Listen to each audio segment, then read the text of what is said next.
다 참아주고 받아주는 거, 여러분, 그거 아무나 할 수 있는 거 아닙니다. 매너라는 자원을 넉넉히 가진 사람만 할 수 있는 겁니다. 여러분 주변에 보세요. 한순간도 못 참는 사람이 얼마나 많아요. 때문에 이렇게도 생각할 수 있어야 한다는 거예요. 누구나 여러분의 배려를 받을 수 있으면 안 됩니다. 그 자원의 가치를 아는 사람만 받을 수 있게 여러분이 직접 선별을 해서요. 자격 있는 사람한테만 줘야 하는 거예요. 그 가치를 잘 아는 사람은 마치 5만 원 용돈 받은 사람처럼 감사하게 받아서요. 귀하게 간직을 합니다. 반면 그게 뭔지도 모르고 그냥 노란색 종이구나. 나한테 왜 주는 거지? 이런 사람한테 퍼줘봤자 아무것도 모른다는 거예요. 이걸 빨리 알아채셔야 뭘 노력해주고 있는지도 모르는 사람한테 계속 퍼줘서 호구되지 않고요. 적반하장으로 더 달라는 이상한 인간하고도 애초에 얽히지가 않습니다. 오늘 내용은 배려할 사람인지 그냥 인간 대접까지만 해주면 되는 사람인지 확인하는 방법, 그리고 사회적인 문제 일으키지 않으면서도 정확한 경계선을 상대에게 알려주는 방법 소개해드립니다. 먼저는 질문을 한번 드려볼게요.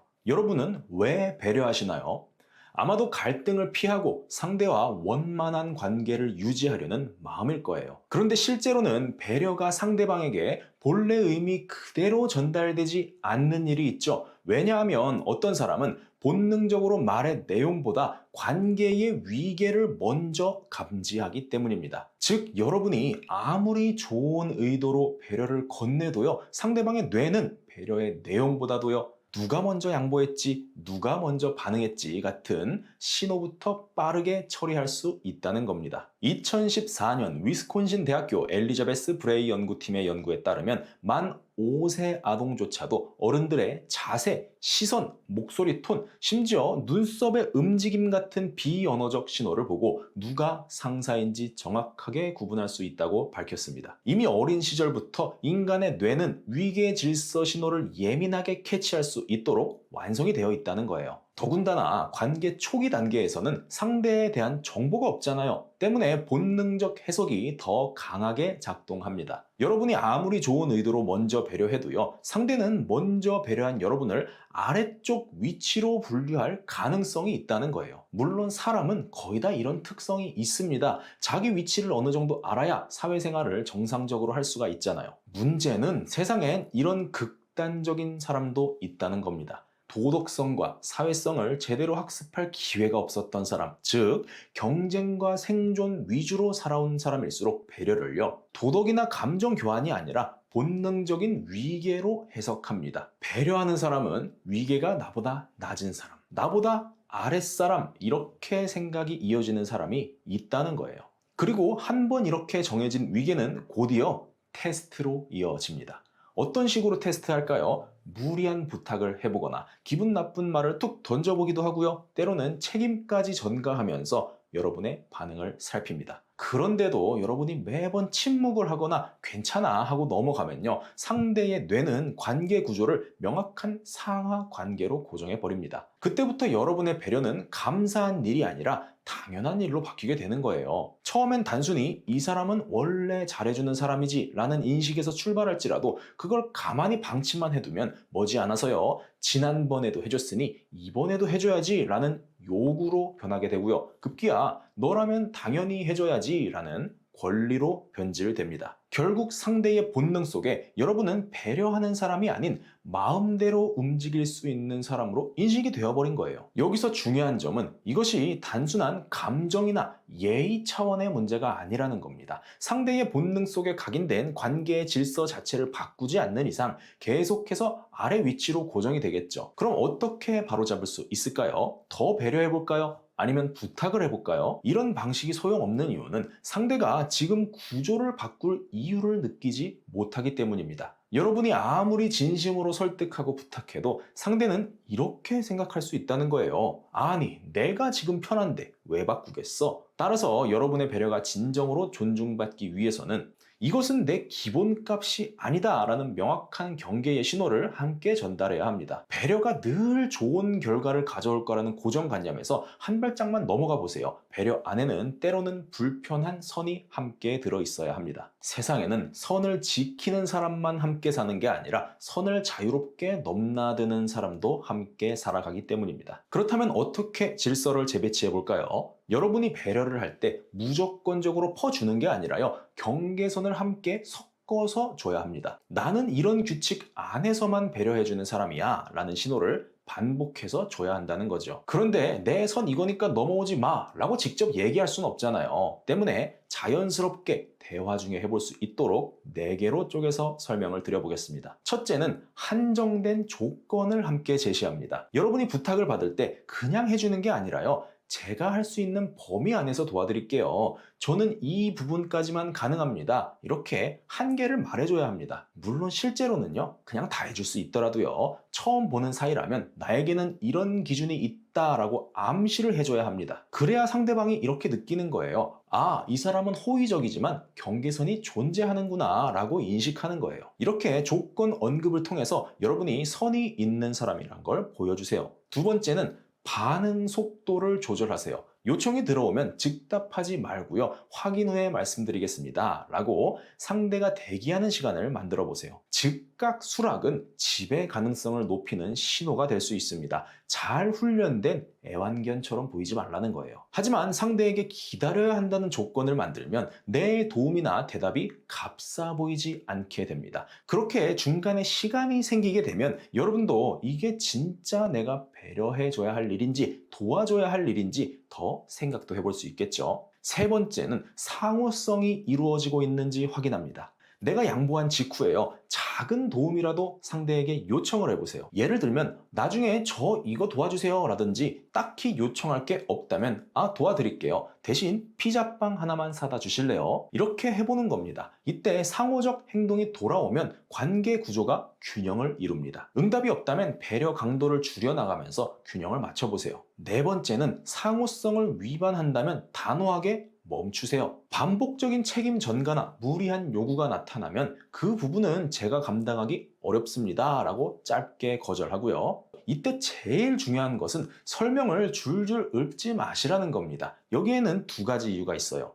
첫째로 말을 짧게 할수록 강한 경계로서 작동하기 때문입니다. 여지가 없이 불가능하다라는 신호를 줘야 내 경계선의 끝자락이 정확히 어디인지 알려줄 수가 있고요. 둘째로 부탁이나 책임이라는 것은 그 주도권이 제안을 하는 사람이 아니라 제안을 받는 사람한테 있는 것이기 때문입니다. 내가 불쾌하게 느끼거나 선 넘는다고 생각되면 당연히 단호하게 싫다고 할 수 있는 거예요. 만일 상대가 이 당연함을 넘어오게 되면 그때부터는 개인적인 경계선을 넘는 게 아니라요, 보편적 사회성의 경계를 넘는다고 보셔야 됩니다. 이런 류는 넘어오는 게 비정상이라는 거예요. 이 4가지 단계를 일관되게 유지하시면 나는 평상시대로 배려하면서 살더라도 상대 뇌에는 조절 가능한 사람이 아니라 기준이 명확한 사람, 함부로 하면 안 되는 사람으로 각인됩니다. 매사에 이렇게 사시라는 게 아니라요, 이 사람하고 아직 관계가 부정확하면 나는 이런 사람입니다 하고 경계를 알려줄 필요가 있다고 말씀을 드리는 거예요. 그런데 이런 문제도 있을 거예요. 가끔은 방금 제시한 4단계를 모두 적용해도 전혀 바뀌지 않는 사람, 이른바 경계 무시형이 등장합니다. 내가 정중하게 요청을 거절해도 교묘하게 변형해서 다시 들이밀고요, 상호성 검증에 응답하지도 않고 조금 기다리라고 시간을 확보하려고 하면 곧장 해야 된다고 압박을 가하는 식으로 나오는 유형입니다. 이런 상대에겐 어떻게 해야 될까요? 여러분, 이제 배려의 단계는 끝났습니다. 비용을 가지고 거래를 하는 단계로 넘어가야 하는 거예요. 그러면 어떻게 할까요? 도움받고 싶으면 돈 달라고 할 순 없잖아요. 다음 방법을 권해드립니다. 하나는 대가를 제시하세요. 애리조나 주립대 로버트 치알디니 교수는 상호성 규범이 작동하지 않는 상대에게는 비용을 체감할 만한 대가를 지게 해야만 행동이 변한다고 설명합니다. 예를 들면요, 상대에게서 요청이 들어올 때마다 이렇게 말을 할 수 있겠죠. 이거 도와주면요, 제가 반나절 정도 시간을 써야 합니다. 대신 내일 제가 할 일, 이 업무를 대신 맡아주시겠어요? 이렇게 명확한 교환 조건을 제시해 보세요. 만일 부탁만 계속하고 대가를 치르기는 계속 거절하면 부담 없이 이득만 취하려는 상대일 가능성이 큽니다. 공짜 도움만 원하는 사람에게는 내 도움엔 대가가 필요하다는 신호를 줘야 멈춥니다. 둘째로는요, 반복 질문을 해보세요. 여러분이 마땅히 요구를 할 대가가 생각나지 않는다면 심리적인 불편함이라도 줘야 합니다. 이렇게 질문해 볼 수 있겠죠. 지금 제가 시간과 노력을 들여야 하는 이유를 구체적으로 말씀해 주시겠어요? 이때 부탁의 근거나 명분이 없으면 상대가 부탁을 요구할 설득력이 급격히 떨어집니다. 나에게 부탁하려면 그만한 명분을 가져오라는 신호를 지속적으로 줘서요. 한 번의 제안에 더 많은 공을 들여야 하고 설득도 열심히 해야 한다는 걸 알려줘야 한다는 거예요. 근데 주의할 점은 이건 나한테 주도권이 명확히 있을 때만 해야 됩니다. 당연히 내가 해야 하는 일을 질문하게 되면요. 해야 할 명분이 선명하잖아요. 그래서 오히려 상하 관계가 더욱 뚜렷해지고 그때부터는 부탁이 아니라 지시를 받게 될 수도 있습니다. 마지막 세 번째로요. 만일 위 두 가지 조치에도 변화가 없다면 단계적으로 거리 두기를 하시는 게 속이 편합니다. 너 멀리 할 거야 라고 말을 하라는 게 아니라요. 연락 횟수와 반응 속도, 마주치는 횟수까지 의도적으로 줄이고요. 최소 역할만 맡아서 상대가 받던 편의를 점차 감소시키라는 거예요. 언제까지 어느 만큼 줄여야 할까요? 상대가 편의 감소를 체감하게 되고 불편함을 느낄 때까지 하셔야 합니다. 비로소 그때가 돼서야 서로 동등한 관계라는 걸 인식시킬 재협상의 길이 열리는 거예요. 그런데 예상치 못한 문제가 있죠. 머리로 이해한 것과는 다르게 마음이 잘 안 따라줄 때가 있다는 거예요. 여러분, 배려라는 게 그 기반이요. 관계를 잘 유지하고 싶은 분들이 주로 가진 덕목이기 때문에 이런 질문이 있을 수 있습니다. 저는 지금까지 살면서 다 받아줬는데 갑자기 거절하면 관계가 틀어져 버리지 않을까요? 맞습니다. 틀어질 확률이 굉장히 높죠. 그런데요, 이런 질문 가진 분 계시다면 여러분이 가지고 있던 인간관계의 고정관념을 딱 한 걸음만 벗어나 보시면 좋겠습니다.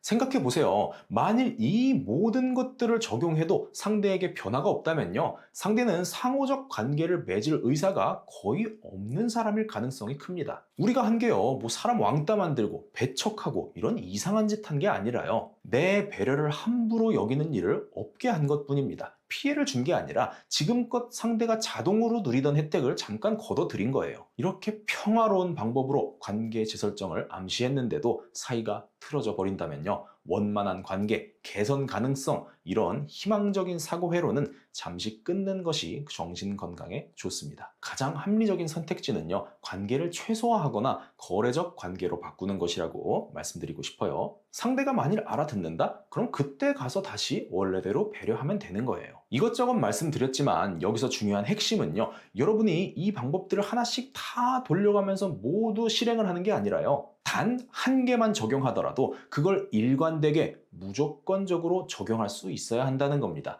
한마디로 그냥 자연스럽게 나와야 하는 거예요. 여러분, 만일 국경선이요, 기분 따라, 날짜 따라 계속 옮겨진다고 해봐요. 누가 그 선을 지키겠습니까? 경계란 것은요, 얼마나 세냐, 두껍냐, 이것보다도 고정되어 있을수록 움직이지 않을수록 그 힘이 강해집니다. 때문에 오늘 제안드린 방법 한 번 더 천천히 들어보신 다음에 진짜 내가 생각하기에도 합당한 것이라고 판단이 되고요. 내가 이것만큼은 경계선으로 삼을 자신이 있다. 그게 내 인생에 좋은 일이다 라고 생각되는 포인트가 있다면 그걸 골라서 앞으로 배려를 하실 때 일관되게 적용해 보시면 좋겠습니다. 그때부터 내가 뭘 노력해주고 있는지 상대가 알게 되는 거고요. 퍼주면 설령 되받지는 못할지라도 감사하다는 소리를 듣게 됩니다.